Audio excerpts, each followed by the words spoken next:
Hi hello నమస్తే welcome to BRK. నేను మానస. ఈరోజు మనతో పాటు ఉన్నారు వంటింటి వైద్య నిపుణులు డాక్టర్ చిట్టిబొట్ల మధుసూదన శర్మ గారు ఉన్నారు. వారితో మాట్లాడదాం.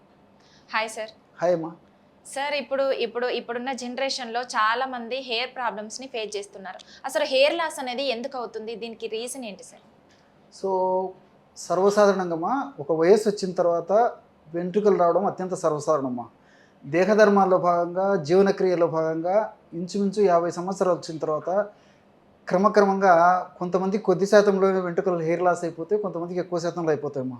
మీరు ఈ క్వశ్చన్ అడిగేసరికి చాలామంది నన్ను గమనిస్తుంటారమ్మా, నిజంగా సార్కి ఎందుకు హెయిర్ లాస్ అయిపోయిందని చెప్పేసి. సో నాకు దాదాపు 50 సంవత్సరాల తర్వాత నుంచి హెయిర్ లాస్ కావడం జరిగిందమ్మా. రెండోది ఏంటంటే ట్రెడిషనల్గా అనువంశికంగా హెరిడిటరీగా జెనెటిక్ ఎఫెక్ట్ ఏదైనా ఉంటే, పెద్దలకు కుటుంబ చరిత్ర ఏదైనా ఉంటే, పెటర్నల్ సైడ్ కానీ మెటర్నల్ సైడ్ కానీ అంటే నాన్న తరపున కానీ అమ్మ తరపున కానీ ఇటువంటి పరిస్థితి ఏదైనా ఉంటే ఇంకొంతమందికి చిన్న వయసులోనే హెయిర్ లాస్ కావడం జరుగుతుందమ్మా. సో ఇన్ జనరల్గా జరిగేది ఇది. సో దీనికోసం అని చెప్పేసి నేను ప్రత్యేకంగా జాగ్రత్తలు అయితే తీసుకునేది లేదు, దీనికోసం కేర్ తీసుకున్నది లేదు. ఈ సౌందర్య పిపాస నాకు లేదు కాబట్టి దాని మీద నేను పట్టించుకోలేదమ్మా. కానీ మంచి మంచి మెడిసిన్స్ ఉన్నాయి. నేను గత 30-35 సంవత్సరాల నుంచి కూడా ఎంతోమందికి సజెస్ట్ చేసి చక్కటి ప్రయోజనాన్ని పొందినటువంటి అనేక రకాలైనటువంటి ఆయుర్వేద ఔషధాలు, మన ఇంట్లో తయారు చేసుకోదగ్గ అనేక ఔషధాలు ఉన్నాయమ్మా. మరి ఇంట్రెస్ట్ ఉన్నటువంటి వాళ్ళు వాటిని తప్పకుండా తయారు చేసుకొని సద్వినియోగం చేసుకోవడం వల్ల హెయిర్ లాస్ సమస్య అయితే తగ్గుతుందమ్మా. అంటే ఇప్పుడు కొంతమందికి పుట్టే పిల్లలకు కూడా చాలా హెయిర్ తక్కువతో పుడుతున్నారు. అలా ఎందుకు అవుతుంది? అదేమ్మా, ఇప్పుడు తల్లుల యొక్క చేసేటువంటి పొరపాట్లు, ముఖ్యంగా తల్లులో ఉన్నటువంటి పోషకాహార లోపము, అదేవిధంగా తల్లులు మానసిక ఒత్తిడికి ఎక్కువ గురైనప్పుడు కూడా ఆ యొక్క సమస్య వస్తుంటుంది. అదేవిధంగా కొన్ని రకాలైనటువంటి ఆధునిక కృత్రిమ రసాయన ఔషధాలు మరి తల్లులు విచక్షణ రహితంగా వాడుకోవడం వల్ల కూడా మరి పుట్టినటువంటి పిల్లలకి ఈ సమస్య వచ్చేదానికి అవకాశం ఉంటుంటుంది. ఇలా వివిధ రకాలైన కారణాల వల్ల మరి పుట్టిన పిల్లలకు కూడా ఆశించినంత స్థాయిలో వెంట్రుకలు ఉండవమ్మా. అంటే దీనికి సొల్యూషన్ ఏమైనా, పర్మనెంట్ సొల్యూషన్ ఏమైనా ఉంటుందా సార్? ఉన్నాయమ్మా, ఇదే కదమ్మా దీనికి కారణం. ఇంకోటి ఏంటంటే అనేక కారణాలలో ఇప్పుడు పోషకాహార లోపం చాలా మందికి కారణము. దీనికి తోడు ఈ మధ్యకాలంలో మీరు ఇప్పుడు అడిగారు, ఈ మధ్యకాలంలో ఎక్కువ మందికి ప్రాబ్లం వస్తుందని చెప్పేసి. చాలామందిలో విటమిన్ డి లోపం ఉంటుందమ్మా.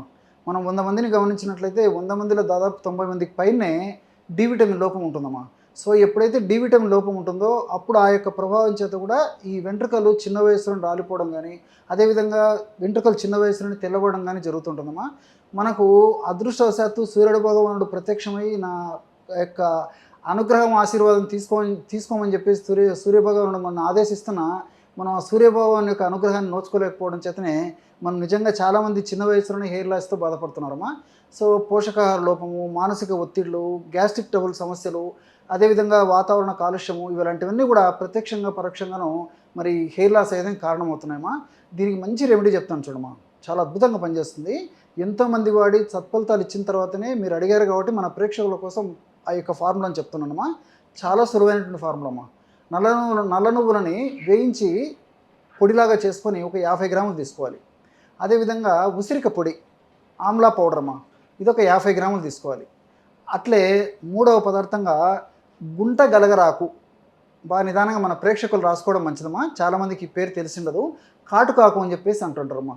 భృంగరాజు పౌడర్ అని చెప్పేసి అంటుంటారు సంస్కృతంలో భృంగరాజు పౌడర్ అంటే తెలుగులో గుంట గలగరాకు లేదా కాటుకాకు అని చెప్పేసి. ఈ కాటుకాకు కూడా మా గ్రామాలు, పట్టణాలు, నగరాలతో నిమిత్తం లేకుండా ఇంచుమించు ప్రతి చోట కలుపు మొక్కగా పెరుగుతుంటుందమ్మా.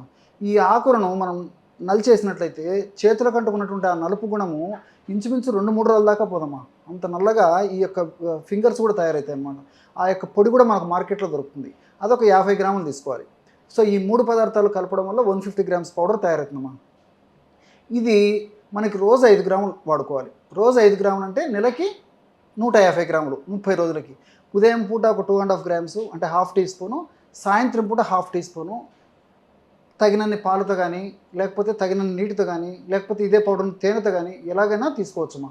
ఈ విధంగా క్రమం తప్పకుండా కొన్నాళ్ళు వాడుకోవడం వల్ల వెంట్రుకల కుదుళ్లకు ఈ యొక్క ఔషధాలు, ఔషధ తత్వాలు, రసాయన గుణాలన్నీ కూడా బలాన్ని ఇచ్చేసేసి శక్తివంతంగా తయారు చేసి వెంట్రుకలు ముఖ్యంగా చిన్న వయసులో పోయినటువంటి వాళ్ళకైతే మళ్ళీ వచ్చేటువంటి అవకాశం ఉంటుంది. అదేవిధంగా వెంట్రుకలు పోవడం కూడా చాలా వరకు తగ్గిపోతుందమ్మా, ఊడిపోవడం కూడా. అంటే వంటింటి చిట్కాలతో పాటు మనం తీసుకునే ఆహారం ఎలా తీసుకోవాలి సార్? మనం తీసుకునే ఆహార పదార్థాలమ్మా బాగా డైలీ ఏదో ఒక పండు తినడం అలవాటు చేసుకోవాలి. అంటే సీజనల్ ఫుడ్ తీసుకోవడం చాలా చాలా మంచిది. అదేవిధంగా dry nuts, dry fruits, vegetables, అమ్మా ఇలాంటివి సహజ సిద్ధంగా ప్రకృతిలో దొరికేటువంటి పదార్థాలు తీసుకోవడానికే ప్రాధాన్యత ఇవ్వాలి. అదేవిధంగా రోజు ఉదయం నుంచి రాత్రి వరకు కనీసం 3 నుంచి 5 లీటర్ల వరకు వయస్సును బట్టి, వారి యొక్క శరీర తత్వాన్ని బట్టి, ఆరోగ్య పరిస్థితిని బట్టి, సీజన్ బట్టి వాటర్ తాగడం అలవాటు చేసుకోవాలమ్మా. అదేవిధంగా fast foods, junk foods, bakery foods, ice creams, అదేవిధంగా కూల్ డ్రింక్స్ ఇలాంటివి ఎంత వీలైతే అంత తగ్గించడం మంచిది. టయానికి ఆహారం తీసుకుంటుండాలి, టయానికి విశ్రాంతి తీసుకుంటుండాలి. ఇలాంటి చిన్న చిన్న జాగ్రత్తలు తీసుకున్నట్లయితే మరి ముఖ్యంగా మానసిక ఒత్తిడి కూడా తగ్గించుకోవడానికి ప్రయత్నం చేయాలమ్మా. ఇలాంటి చిన్న చిన్న జాగ్రత్తలు తీసుకుంటూ నేను చెప్పినటువంటి ఔషధాన్ని వాడుకోవడం వల్ల చాలా చక్కటి ప్రయోజనం చేకూరుతుంది.